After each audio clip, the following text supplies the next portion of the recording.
샬롬. 유 선생의 구속사 천국열차 유도수 목사님의 신구약 성경 파노라마를 낭독하는 시간입니다. 지금은 공동서신의 머릿말과 야고보서의 요약 파노라마입니다. 신약 성경 27권 중 21권이 서신서입니다. 서신서들은 크게 세 가지 주제를 위하여 기록이 되었습니다. 기여, 복음을 증거하여 성도들의 믿음을 경고케 하기 위해서입니다. 이는 하나님이 해주신 교리입니다.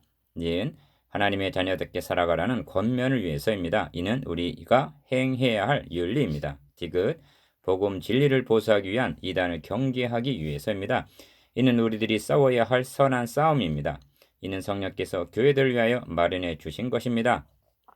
이 세 주제는 불가분의 관계이면서 선후적인 순서가 있습니다. 기여, 복음을 통해서 태어나는 일이 선결 문제입니다. 니은, 그런 후에 도의 젖을 먹여 양육해야 하나님의 자녀답게 살아갈 수가 있습니다. 디귿, 태어나서 훈련받고 무장한 연후에야 싸움에 나갈 수가 있기 때문입니다. 이 세 가지 주제는 현대교회의 가장 절실한 문제입니다. 공동서신은 이 세 가지 주제를 순서적으로 균형 있게 말씀해 주고 있습니다. 이렇게 행하는 것을 보실 때 우리 주님은 내가 심히 기뻐하노라 하실 것입니다. 요한이서 1장 4절, 요한 3서 1장 4절. 저는 이 책을 유모가 자기 자녀를 기름과 같이 아비가 자기 자녀에게 하듯 하는 데살로니가전서 2장 7절, 11절 목회자 심정으로 썼습니다. 야고보서의 요약 파노라마. 전체 주제, 영광의 주 예수 그리스도를 믿는 믿음을 너희가 받았으니. 야고보서의 저자는 누구인가? 야고보라는 이름은 당시의 흔한 이름이었습니다. 신약 성경에도 여러 명이 등장합니다. 그런데 여러 정황으로 볼 때 주의 형제 야고보라는 것이 전통적인 학설입니다.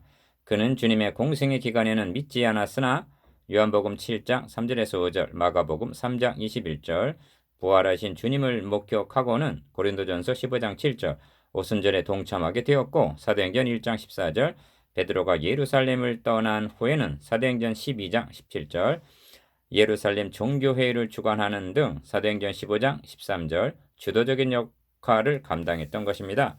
야고보서의 수신자는 누구인가? 흩어져 있는 12지파에게 문안하노라 합니다. 1장 1절. 이 12지파를 유대인으로 한정할 이유는 없습니다. 야고보서는 어떤 특정 교회에 보낸 서한이 아니라 각처에 있는 모든 하나님의 교회에 회람용으로 보낸 서신으로 보는 것이 옳을 것입니다. 이 점을 베드로전서에서는 본도, 갈라디아, 갑바도기아, 아시아와 비두니아에 있는 흩어진 나그네라고 말씀하고 있습니다. 베드로전서 1장 1절. 그런데 어찌 12지파라 했을까? 초대교회는 이단 취급을 당하고 있던 터라 정통성 확립이 중요했던 것입니다. 그러니까 야고보는 우리가 하나님의 언약을 계승한 영적 이스라엘이요 12지파다 하고 말씀하는 셈입니다. 이 점이 자유에게 하는 온전한 율법이라 1장 25절, 2장 12절 말씀하는 데서도 드러납니다. 우리는 율법이 없는 사람들이 아니라 모세 율법보다 우월한 자유에게 하는 온전한 율법을 가지고 있다 하고 말씀하는 셈입니다. 야고보서의 신학적인 위치. 루터가 집 수시계 같은 글이라 혹평하면서 정경성을 부정한 데서 알 수가 있듯이 야고보서는 신학적으로 논란이 많은 서신입니다. 이유는 율법적이고 복음적이지 않다는 데 있습니다. 그렇다면 야고보가 어찌하여 이처럼 율법적인 색채가 농후한 말씀을 기록하게 되었는가? 이 점을 예표로 주신 출애굽의 여정에서 빛을 받을 수가 있습니다. 하나님 이스라엘 백성들을 애굽에서 구원하여 내신 후에 시내산에 이르러 십계명을 주셨습니다. 이는 십계명을 행함으로 구원을 얻으라고 주신 것이 아닙니다. 십계명의 서문은 나는 너를 애굽 땅 종 되었던 집에서 인도하여 낸 너희 하나님 여호와로라 하십니다. 출애굽기 20장 2절. 그들은 이미 6월절 어린 양의 피로 구속하여 너희로 내 백성을 삼고 하신 출애굽기 6장 6절에서 7절 하나님의 백성들입니다. 조상 대대로 노예 신분이었던 그들이 하루아침에 하나님의 백성으로 신분이 바뀐 것입니다. 그리하여 하나님의 백성답게 살아가게 하기 위해서 십계명을 주셨던 것입니다.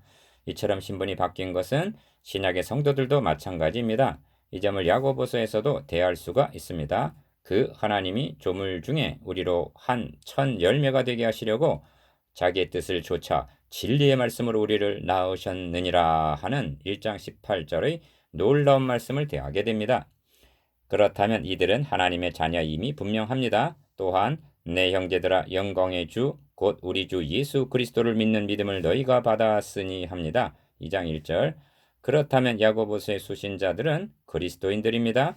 그런데 문제는 그리스도인과 하나님의 자녀라는 신분에 상응하는 삶을 살아가고 있지를 못하고 있다는 데 있습니다. 왜냐하면 태어났어도 아직은 어린 아이와 같아서 구습을 벗어버리지를 못하였기 때문입니다. 야고보서의 내용으로 볼 때 당시의 교회는 많은 문제 직면에 있었음을 알게 됩니다. 그들을 온전하고 구비하여 조금 더 부족함이 없게 1장 4절 즉 성숙한 그리스도인이 되게 하기 위해서 야고보서는 주어진 것입니다.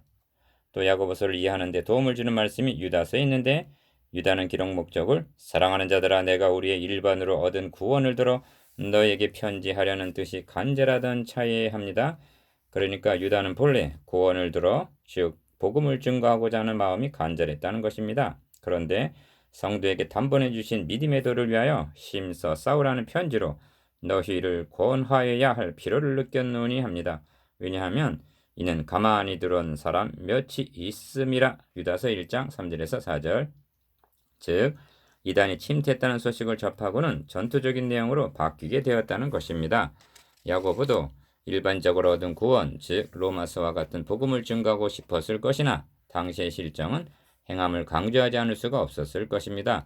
박해자였던 바울을 들어서 로마서를 기록해 하신 주 성령께서는 예루살렘 교회의 의장격인 야고보를 들어서 율법적인 엄격한 명령들을 말씀하게 하셨다는 것은 균형과 조화를 이루는 것으로 너무나 합당한 일이라 하겠습니다. 그리하여 전체 108절 안에 54개의 명령이 들어있다고 말합니다. 한마디로 요약을 하면 야고보서는 새 언약하에 있는 성도들에게 하나님의 자녀답게 살아가라고 주신 자유하게 하는 율법이라는 말씀입니다. 하나님께서는 구약교회에 모세를 통하여 십계명을 주셨듯이 신약교회에 자유하게 하는 온전한 율법의 수요자로 야고보를 적임자로 선택하신 셈입니다. 이것이 야고보서의 신학적인 위치입니다. 불변의 진리. 그렇다고 야고보서에는 율법적인 명령만 있는 것이 아닙니다. 주초와 같은 불변의 진리가 확고합니다. 기억, 하나님은 자기의 뜻을 좇아 진리의 말씀으로 우리를 낳으셨느니라 말씀하고 1장 18절. 니은 예수를 영광의 주 곧 우리 주 예수 그리스도라고 고백하고 있으며 2장 1절 디귿 성령을 우리 속에 거하게 하신 성령이 시기하기까지 사모한다 하고 4장 5절 성부 성자 성령 삼위 하나님의 사역을 증거하고 있습니다. 리을 또한 세상에서 가난한 자를 택하사 약속하신 나라를 유업으로 받게 하셨다고 2장 5절 택하신가 약속을 말씀합니다. 미음 또한 경에 이른바 아브라함이 하나님을 믿으니 이것을 의로 여기셨다는 말씀이 응하였고 하고 2장 23절 복음의 핵심인 칭의 교리를 언급합니다. 비읍 그러므로 형제들아 주의 강림하시기까지 길이 참으라 하고 5장 7절 재림의 소망을 말씀하고 시옷 보라 심판자가 문 밖에 서서 계시니라 하고 5장 9절 심판주로 오실 것을 말씀합니다. 이응 율법적이라고 비난을 받은 야고보서는 그 영혼을 사망에서 구원하며 허다한 죄를 덮을 것이니라는 5장 20절 하반절 그러한 말씀으로 끝을 맺고 있습니다. 죄를 덮어주심 이는 행위 구원이 아니라 전적인 하나님의 은혜인 의롭다 하심입니다. 이상의 열관 불변의 진리들은 복음의 핵심적인 요소들입니다. 자유하게 하는 온전한 율법. 이런 불변의 기초 위에 서서 형제들아 하고 부르기를 14번이나 하면서 명령을 합니다. 그러므로 야고보서는 해설을 해야만 알 수 있는 교리가 아닙니다. 또한 강의하라고 주신 것이 아니라 목회자는 솔선수범을 하고 성도들은 듣고 행하라고 주신 명령임을 명심해야만 합니다. 1. 시험을 만나거든 온전히 기쁘게 여기라 1장 2절 2. 낮은 형제는 자기의 높음을 자랑하고 3. 부한 형제는 자기의 낮아짐을 자랑할지니 합니다. 1장 9절에서 10절 4. 도를 행하는 자가 되고 듣기만 하여 자신을 속이는 자가 되지 말라 1장 22절 5. 스스로 경건하다 생각하며 자기 혀를 재걸먹이지 아니하면 그 경건은 헛것이라 1장 26절 6. 세속에 물들지 않는 것이 경건이다 1장 27절 7. 사람을 외모로 취하지 말라 2장 1절 8. 자유의 율법대로 심판받을 자처럼 말도 하고 행하기도 하라 2장 12절 9. 긍휼을 행하지 않는 자는 긍휼 없는 심판이 있으리라 2장 13절 10. 행함이 없는 믿음은 그 자체가 죽은 것이라. 2장 17절. 11. 믿음이 그의 행함과 함께라고 행함으로 믿음이 온전케 되느니라. 2장 22절. 12. 선생된 자가 더 큰 심판을 받으리니 너희는 많이 선생이 되지 말라. 3장 1절. 13. 말의 실수가 없는 자면 곧 온전한 사람이라. 3장 2절. 14. 한 입으로 찬송과 저주가 나는도다. 이것이 마땅치 아니하니라. 3장 10절. 15. 세상과 벗되는 것은 하나님과 원수되는 것이라. 4장 4절. 16. 하나님께 순복하라. 17. 마귀를 대적하라. 4장 7절. 18. 슬퍼하며 애통하며 울지어다. 4장 9절. 19. 주 앞에서 낮추라. 그리하면 주께서 너희를 높이시리라. 4장 10절. 20. 피차에 비방하지 말라. 4장 11절. 21. 선을 행할 줄 알고도 행치 아니하면 죄니라. 4장 17절. 22. 부한자들아 울고 통곡하라. 5장 1절. 23. 너희 재물은 썩었다. 5장 2절. 24. 주의 강림하시기까지 길이 참으라. 5장 7절. 25. 서로 원망하지 말라. 5장 9절. 26. 심판자가 문 밖에서 계시니라. 5장 9절. 27. 인내하는 자가 복되다. 5장 11절. 28. 맹세하지 말라. 5장 12절. 29. 고난당하는 자가 있느냐? 저는 기도할 것이요. 30. 즐거워하는 자가 있느냐? 저는 찬송할지니라. 5장 13절. 31.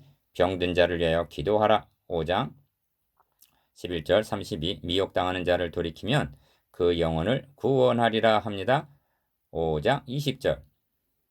이상의 말씀들은 어느 시대보다도 현대교회가 실천해야 할, 그리고 누구보다도 목회자들이 솔선수범을 해야 할 말씀들입니다. 그리하여 구비하여 온전한 교회가 되어야 하겠습니다.